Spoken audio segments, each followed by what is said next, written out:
চারিদিকে ভীষণ গরম পড়েছে। এই গরমের হাত থেকে বাঁচার জন্য বাঙালির প্রিয় খাবার হচ্ছে টক। বিভিন্ন রকম টকের রেসিপি আমরা করে থাকি।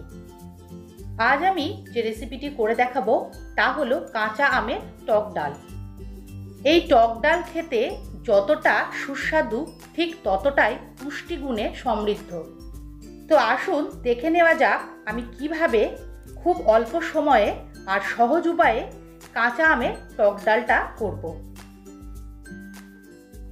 রেসিপি করার জন্য আমি এখানে দুটো কাঁচা আম নিয়ে নিয়েছি। আপনারা কাঁচা আমগুলোকে একটু মিডিয়াম সাইজের নেওয়ার চেষ্টা করবেন, কারণ এই মিডিয়াম সাইজের আম দিয়ে টক ডালটা খুব ভালো হয়। এবার একে একে আমি আমগুলো ছুরির সাহায্যে কেটে নেব। এরপর একটি পিলারের সাহায্যে আমি আমের খোসাগুলো খুব ভালোভাবে ছিলে নেব। আপনারা দেখুন আমগুলোকে আমি খুব ভালোভাবে ছিলে নিয়েছি। এবার একটি ছুরির সাহায্যে আমগুলোকে আমি ছোট ছোট পিস করে কেটে নেব।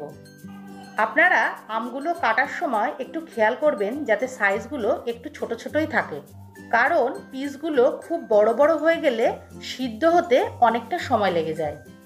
পিস পিস করা আমগুলোকে এবার একটি বোলের মধ্যে আমি উঠিয়ে নেব। আপনারা একটু খেয়াল করে দেখুন এখানে পিসগুলোকে আমি একই রকম মাপে রাখার চেষ্টা করেছি। অপর একটি বোলে আমি ঢেলে নিচ্ছি হাফ কাপ মতো মুসুর ডাল। মুসুর ডাল ঢালা হয়ে গেলে আমি এর মধ্যে 1 কাপ মতো পানি মিশিয়ে দেব।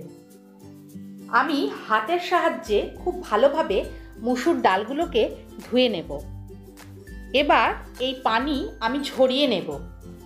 একবার পানি ঝরিয়ে নেবার পর আমি আবার হাফ কাপের একটু বেশি পরিমাণ পানি দেব। আবার ভালোভাবে ডালগুলোকে আমি ধুয়ে নেব। আমি এখানে ছোট্ট একটা প্রেসার কুকার নিয়ে নিয়েছি। এই প্রেসার কুকারের মধ্যে আগে থেকে পরিষ্কার করে রাখা মুসুর ডালটা আমি ঢেলে দেব। আমি এবার এই মুসুর ডালের মধ্যে হাফ কাপ মতো পানি মিশিয়ে নেব। দিয়ে দেব হাফ চামচ মতো লবণ। এর সাথে দিয়ে দেব একটা চেরা কাঁচা লঙ্কা। এরপর প্রেসারের মুখটা আমি বন্ধ করে দেব। ওভেনে একটি ননস্টিকের কড়াই বসিয়ে নিলাম। কড়াটা বেশ গরম হয়ে আসলে আগে থেকে কুচি করে রাখা রসুনের টুকরোগুলো এর মধ্যে দিয়ে দেব। রসুনের টুকরোগুলো শুকনো খোলায় একটু নাড়াচাড়া করে নেব। বেশ কিছুক্ষণ নাড়াচাড়া করে নেবার পর দিয়ে দেব পরিমাণ মতো সর্ষের তেল। আপনারা এই রান্নাটা সর্ষের তেলেই ফোড়ন দেওয়ার চেষ্টা করবেন, তাহলে ডালটা খেতে খুব সুস্বাদু হয়। সর্ষের ফোড়ন দেওয়ার পর এর মধ্যে আমি মিশিয়ে নেব আগে থেকে কুচি করে রাখা পেঁয়াজের টুকরো। সমস্ত পেঁয়াজ এর মধ্যে দেওয়ার পর আমি বেশ ভালোভাবে এগুলোকে নাড়াচাড়া করে নেব। বেশ কিছুক্ষণ নাড়াচাড়া করে নেবার পর পেঁয়াজের টুকরোগুলো বেশ লাল লাল হয়ে আসলে আমি এর মধ্যে 1 চামচ মতো কালো সর্ষে দিয়ে দেব। আবার ভালোভাবে নাড়াচাড়া করে নেব।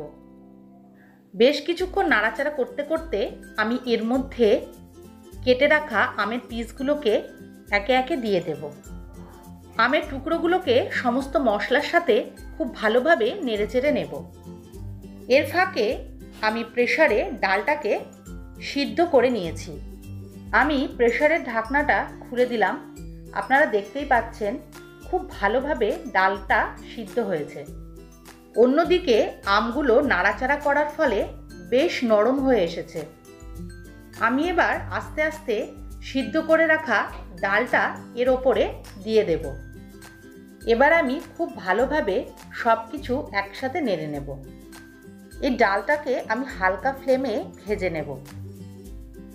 ডালটা হালকাভাবে ভাজা হয়ে গেলে আমি এর ওপরে 1 কাপ মতো পানি মিশিয়ে দেব। পানি দেবার পর খুব ভালোভাবে আমি এগুলোকে একসাথে নেড়ে নেব। এখানে আমার মনে হয়েছে হলুদ কম, তাই খুব সামান্য পরিমাণ হলুদ গুঁড়ো এর মধ্যে মিশিয়ে নেব। এবার হলুদ দেওয়ার পর আমি নাড়াচাড়া করে নেব। 5 থেকে 7 মিনিটের জন্য আমি ঢাকনা চাপা দিয়ে দেব। আমি দেখতে পাচ্ছি ডাল ফুটে গেছে, তাই আমি ঢাকনাটা নামিয়ে নেব। আমি ডালটাকে বেশ ভালোভাবে নেড়েচেড়ে নেব। আপনারা একটু খেয়াল করলে দেখতেই পারবেন ডালটা বেশ ঘন হয়ে এসেছে আর আমগুলো খুব ভালোভাবে সিদ্ধ হয়ে গেছে। লো ফ্লেমে আমি 1 মিনিট মতো ডালটাকে রেখে নামিয়ে নেব। যেহেতু ডালটা হয়ে গেছে, তাই এবার আমি একটি বোলের মধ্যে ডালটা ঢেলে নিচ্ছি। আপনারা দেখতেই পাচ্ছেন ডালটি কিন্তু খুব চমৎকার হয়েছে। গ্রীষ্মকালে এই গরমের হাত থেকে বাঁচার জন্য আপনারা অবশ্যই টক ডালের এই রেসিপিটি বাড়িতে ট্রাই করে দেখবেন। আশা করছি টক ডাল আপনাদের খেতে ভীষণ ভালো লাগবে।